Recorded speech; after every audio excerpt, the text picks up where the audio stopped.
We're counting down the top 10 research mistakes that we see clients make, and we're all the way up to finding number 4, lack of a consumer focus. I don't know what we mean by that. Number 1 for music and fun.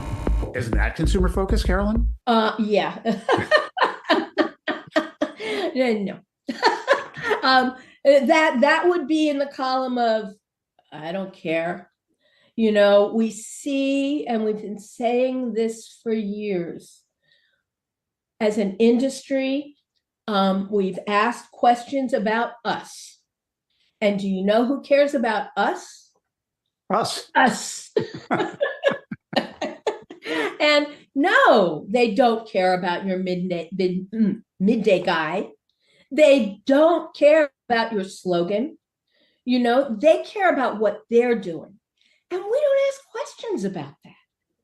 We have to beg people to ask usage questions. Where are you? What are you doing? How does it make you feel?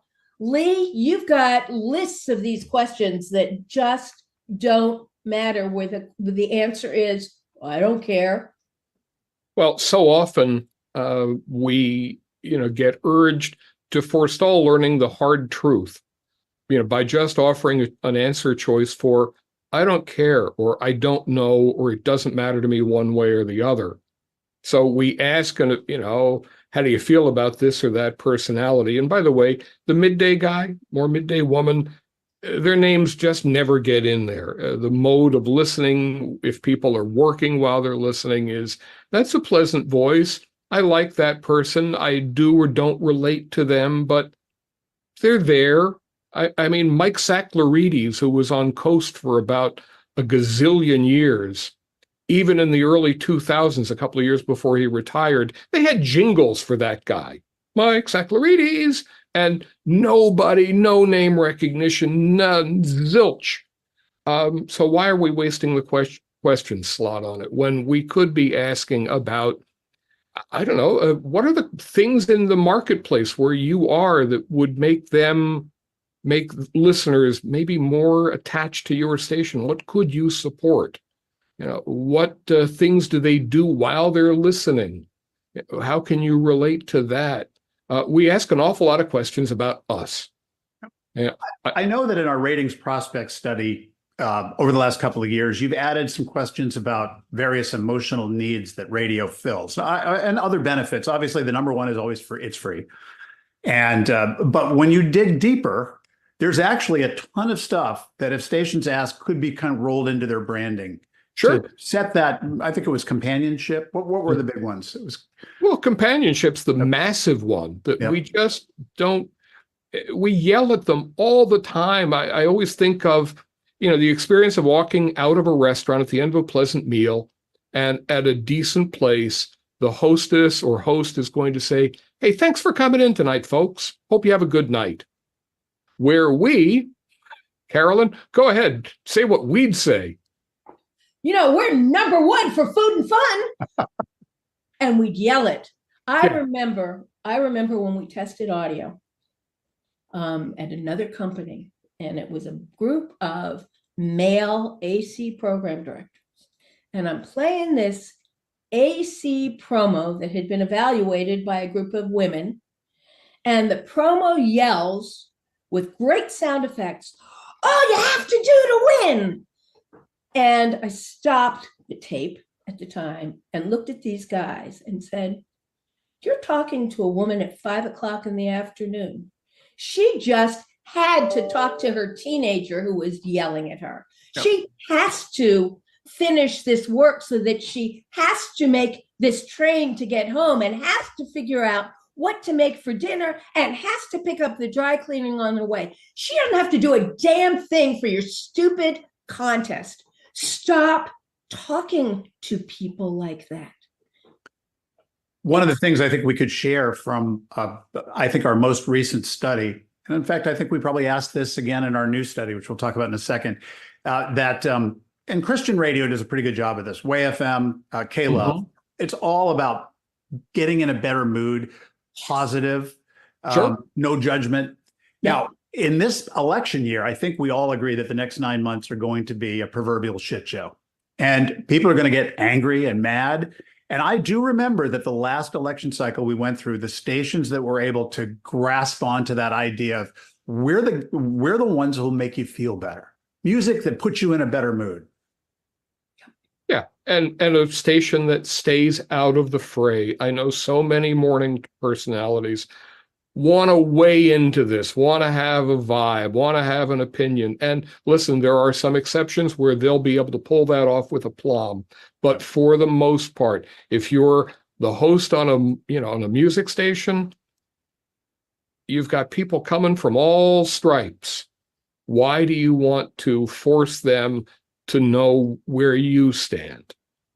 Right. It's the one place that they can just get away from it.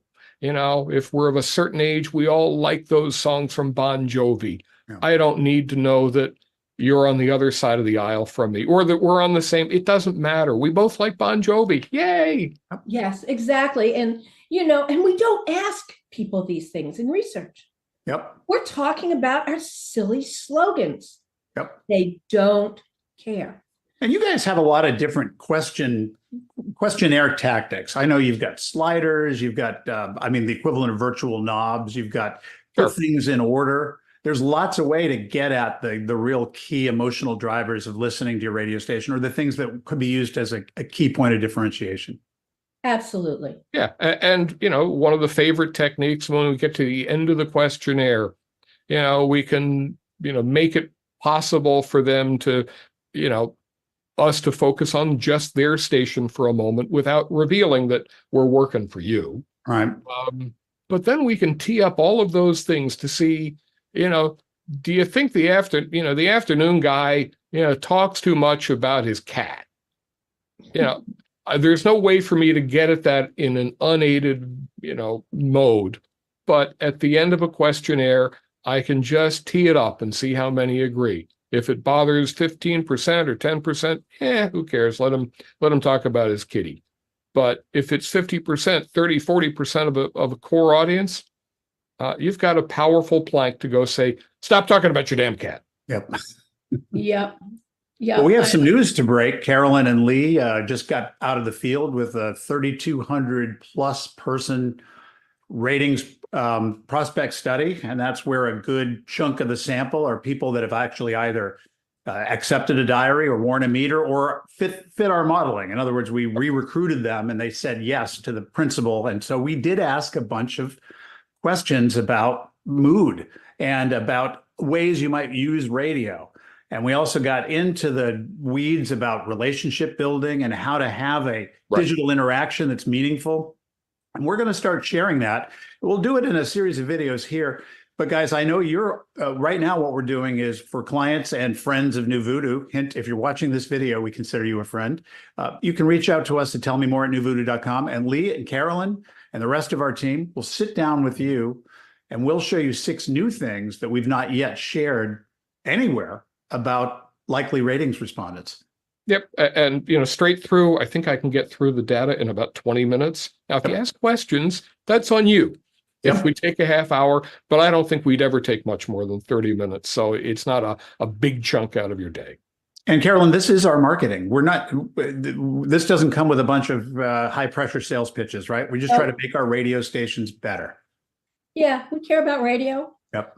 We care about business too. I won't lie. Yep. But we have been doing these studies every year to try and help radio be as strong as it can possibly be. Loved radio all my life. It's my career, and I'd love it to thrive moving forward.